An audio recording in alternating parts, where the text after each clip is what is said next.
یا علی میلاد مصطفی زندہ باد میلاد مصطفی زندہ باد نعرہ سلطانیہ حق بابو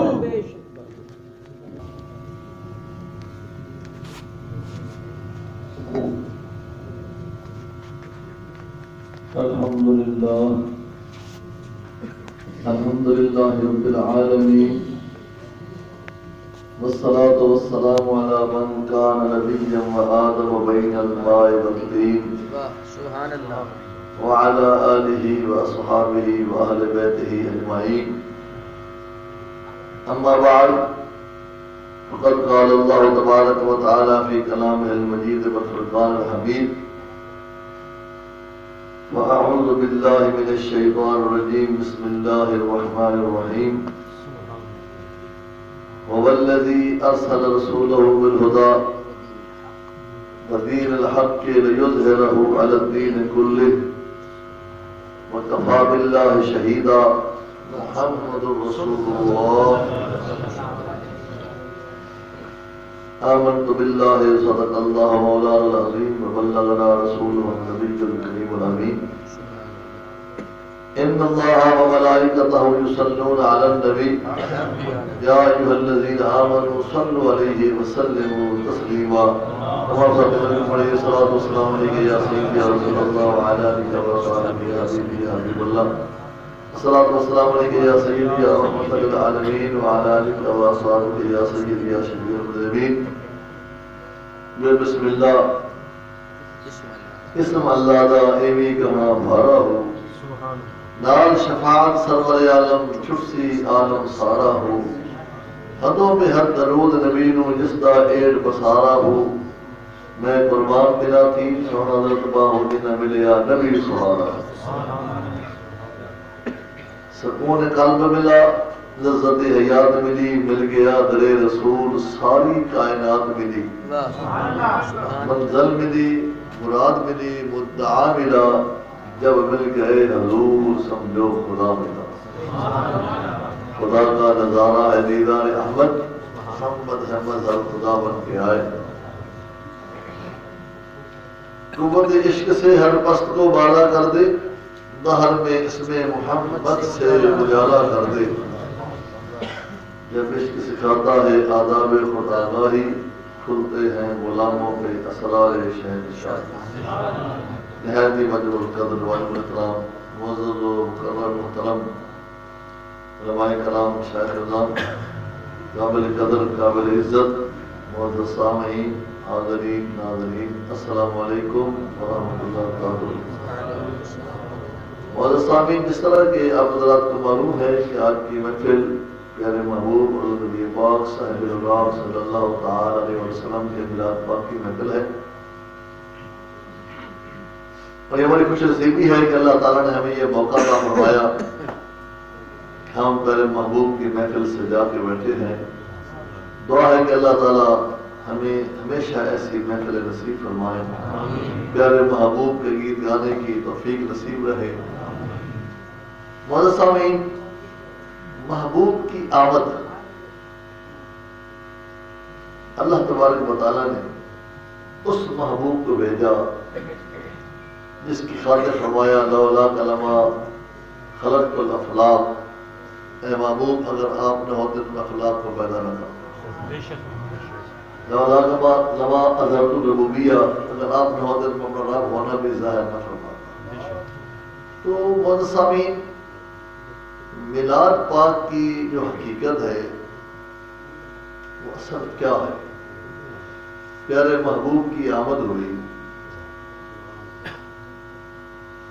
کس مقصد کے لیے آپ کا باپ آئے اللہ تبارک و تعالیٰ نے پیارے محبوب کو کس شان کے ساتھ بھیجا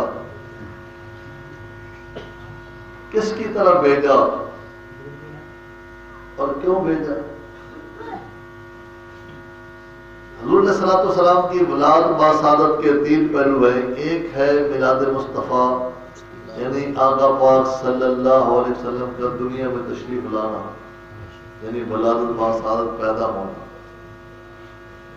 دوسرا ہے کہ پیارے محبوب کی عظمت و شان اللہ تعالیٰ نے محبوب کو کیا مقام عطا فرمایا ہے اور تیسرا پہلو ہے کہ اللہ تعالیٰ نے محبوب کو بھیجا کس لیے؟ اس مقصد کے تحت بھیجا، یعنی ولادت بھی ہے، عظمت شان بھی ہے، اور پیغام مصطفیٰ صلی اللہ علیہ وسلم تینوں پہلو پہ نگاہ رکھنی ہے۔ ولادت باسعادت آقا پاک دنیا میں تشریف لانا، اس میں اتنا ہی کافی ہے۔ اگر ہم اپنی حاضری لگوانا چاہیں، محبوب کی تعریف کرنا چاہیں، تو پہلا دن ہے، آقا پاک کی آمد مبارک ہے، پہلا دن ہے، تو سب سے پہلے والدہ ماجدہ محترمہ رضی اللہ تعالیٰ عنہا نے زیارت کی۔ آپ کیا فرماتے ہیں؟ پیارے محبوب کو دیکھ کر آپ کیا فرماتے ہیں؟ انی رأیت خرج منی نورا، بے شک میں نے دیکھا مجھ سے نور کا ظہور ہوا۔ انی رأیت خرج منی نورا، مجھ سے نور کا ظہور ہوا۔ اضاءت لہ قصور الشام والبصر، اس نور کے دیکھنے سے کیا پوزیشن بنی کہ مجھے شام اور بصرہ کے محلات نظر آنے لگے۔ اب قابل غور بات یہ ہے کہ کمرے کے اندر بھائی صاحب تشریف فرما ہے، تو دیکھنے سے کیا حاصل ہوا کہ کہاں شام اور بصرہ ہے، وہاں کے محلات نظر آنے لگے، یعنی دیکھنے سے۔ تو اس کا اللہ والوں نے، عارفوں نے یہ رزلٹ نکالا کہ جس نے محبوب کو محبت سے دیکھا اس کا دل روشن ہو گیا۔ تو یہ دل کی آنکھ سے، ظاہری آنکھ دیوار کے پار نہیں دیکھ سکتی، تو شام اور بصرہ کے محلات جو نظر آ رہے ہیں تو وہ کس آنکھ سے نظر آ رہے ہیں؟ جیسا کہ غوث پاک سرکار رضی اللہ تعالیٰ فرماتے ہیں، نظر تو الی بلاد اللہ جمعا کا خردل تصالی، میں اللہ کے سارے شہروں کو ایسے دیکھتا ہوں جسے رائی کا دانہ پھیلی۔ یہ بھی تو آپ، وہی آپ بھائی صاحب کی کھلی اور محبوب کی زیارت ہوئی، اور کیا فرمایا؟ اور پھر آقا پاک صلی اللہ علیہ وسلم نے آتے ہی پہلے دن ہی سجدے میں سر رکھا، اور کیا فرمایا؟ رب ہب لی امتی، رب ہب لی امتی، رب ہب لی امتی۔ تو وہ آتے ہی اپنا نبی ہونا ثابت کیا اور اپنی امت کو یاد کیا۔ آتے ہی امت یاد ہے، اللہ کی بارگاہ میں پہنچے معراج کی رات، وہاں بھی امت یاد ہے، اور دنیا سے جاتے ہوئے بھی امت یاد ہے۔ اور تیسرا، حضور صلی اللہ علیہ وسلم کے آنے سے جو اہم ترین کام ہوا کہ آقا پاک کی آمد سے پہلے مخصوص جگہ تھی عبادت کی۔ حضور علیہ السلام کے قدم مبارک زمین پہ لگے، ساری زمین مسجد بن گئی، عبادت گاہ بن گئی، جہاں چاہو عبادت کرو، نماز پڑھو، سجدہ کرو۔ اس طرح اللہ تبارک و تعالی نے محبوب کی جو عظمت بیان فرمائی، اس میں یہ کمال کی آیت ہے وَرَفَعْنَا لَكَ ذِكْرَكَ، اس کی تعریف اللہ تعالیٰ فرمائے، اس کا ذکر اللہ تعالیٰ بلند فرما دے۔ ہم تو صرف اپنا نام لکھواتے ہیں کہ ہمارا نام بھی محبوب کے سراغ خانوں میں آ جائے، عزت کا تاج بنایا۔ اب قابل غور بات یہ ہے کہ اللہ تبارک و تعالیٰ نے محبوب کو کیا بنا کے بھیجا، کیا اختیارات دی؟ اللہ تعالیٰ نے فرمایا پیارے محبوب، یا ایھا النبی انا ارسلناک شاہدا ومبشرا ونذیرا، اے محبوب ہم نے آپ کو شاہد بنا کر بھیجا، خوشخبری دینے والا، ڈرانے والا، اور داعی اللہ بنا کے بھیجا ہے، اللہ کی طرف دعوت دینے والا، اللہ کی طرف بلانے والا۔ اور یاد رکھیے کہ صرف یہ کام آقا پاک تک نہیں رہا، بلکہ اللہ پاک نے پیارے محبوب کے ذریعے اعلان بھی کرا دیا کہ محبوب ایک اعلان کر دیجئے، قل فرما دیجئے ھذہ سبیلی، یہ جو میرا راستہ ہے، ادعو الی اللہ، یہ اللہ کی طرف بلاتا ہے، اللہ کی طرف دعوت دیتا ہے، علی بصیرۃ انا، مجھے بھی دل کی آنکھ حاصل ہے، بصیرت کہتے ہیں دل کی آنکھ کو، بصر ہے ظاہر، مجھے بھی دل کی آنکھ حاصل ہے، وَمَنِ اتَّبَعَنِی، اور جو میرے پیروکار ہیں انہیں بھی دل کی آنکھ حاصل ہے۔ اور اسی لیے اللہ تعالیٰ نے پیارے محبوب کی شان میں بیان فرمایا یا ایھا النبی حسبک اللہ، اے نبی آپ کے لیے اللہ کافی ہے. حسبک اللہ، آپ کے لیے اللہ کافی ہے. وَمَنِ اتَّبَعَكَ مِنَ الْمُؤْمِنِينَ، اور مومنین میں سے جو آپ کے پیروکار ہیں، اتباع کرنے والے ہیں، ان کے لیے بھی اللہ کافی ہے. اس لیے حضور علیہ الصلوۃ والسلام داعی اللہ بن کے آئے، جنہوں نے محبوب کی پیروی کی انہیں بھی یہ مقام ملا.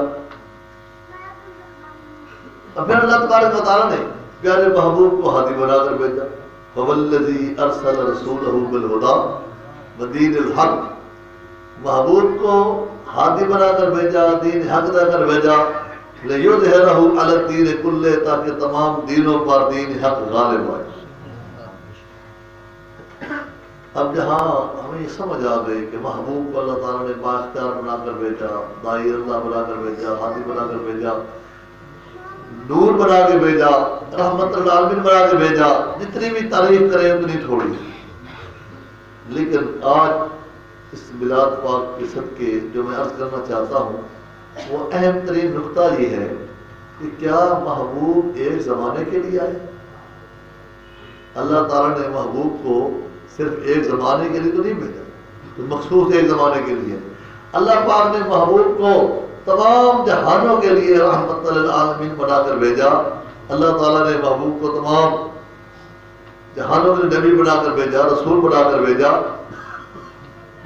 لیکن قابل غور بات یہ ہے کہ ہم کھڑے ہیں ماضی پہ، ہم ماضی پہ کھڑے ہیں، واقعات پہ کھڑے ہیں. اگر غور کرے اللہ تعالیٰ کی بارگاہ میں عرض کرے یا اللہ محبوب کو ہادی بنا کر بھیجا ہے تو بھیجا کس طرح؟ بھیجا کس طرح؟ کیونکہ ہم ماضی پہ نا کہ مکہ تصور مدینہ کہ وہیں تک ہماری سوچ جاتی ہے. ذرا قرآن سے پوچھتے ہیں کہ یا اللہ محبوب کو ہادی بنا کر بھیجا، کس لیے بھیجا، کس کی طرف بھیجا؟ تو اللہ تبارک و تعالیٰ نے واضح فرما دیا یا ایھا الناس، اے لوگو. اب یہ ایک دور کے لیے نہیں ہے. اے لوگوں کا خطاب اس وقت بھی اے لوگو، آج بھی اے لوگو، اور کل آنے والے وقت میں بھی ہمارے 1000 سال بعد کوئی آئے تب بھی اے لوگو. قرآن پاک ایک زمانے کے لیے نہیں آیا، یہ قیامت تک کے لیے آیا ہے. یا ایھا الناس، اے لوگو، قد جاءکم، تحقیق تمہارے پاس آ گیا ہے. اب ہماری سوچ کہاں ہے؟ بھائی ماضی پہ. لیکن قرآن تو فرما رہا ہے کہ تمہارے پاس آ گیا. قد جاءکم، بالکل درست ہے کہ اس وقت جب یہ آیت کا نزول ہوا تو شان نزول تو یہی ہے اس وقت مطابق. لیکن ہم قرآن کو ماضی نہیں سمجھ سکتے، یہ قرآن حال ہے. آج بھی ہم وہی کلمہ پڑھ رہے ہیں، لا الہ الا اللہ محمد رسول اللہ. وہی کلمہ پڑھ رہے ہیں جو صحابہ کرام نے پڑھا، وہی کلمہ ہم پڑھ رہے ہیں، اور وہی قرآن ہمیں نصیب ہوا جو اس وقت نازل ہوا آج بھی ہمارے پاس وہی ہے. اور مساجد بھی پوری دنیا میں بن گئی ہیں. پھر وجہ کیا ہے کہ ہم ماضی پر رک گئے کہ ہم نے قرآن کو صحیح معنوں میں سیکھا نہیں. خیرکم من تعلم القرآن وعلمہ، کہ تم میں سے بہتر وہ ہے جو قرآن کو سیکھے اور سکھائے. یہ آیت بتا رہی ہے کہ یا ایھا الناس قد جاءکم برہان من ربکم، اے لوگوں تمہارے پاس اللہ کا محبوب جسے اللہ نے برہان بنا کے بھیجا تمہارے پاس آیا ہے. وانزلنا الیکم، اور ہم نے نازل کیا تمہاری طرف نورا مبینا، نور مبین تمہاری طرف نازل کیا. اب یہ بات قبول کرنی بھی بہت باری ہے کیونکہ ہم کھڑے ہیں ماضی میں کہ قرآن اس وقت کے لیے آیا تھا، جبکہ اللہ فرما رہا ہے کہ میں نے محبوب کو بھی برہان بنا کر تمہاری طرف بھیجا ہے ہر دور کے لیے، اور قرآن بھی تمہاری طرف بھیجا ہے. اور ایک آیت دوسری ہے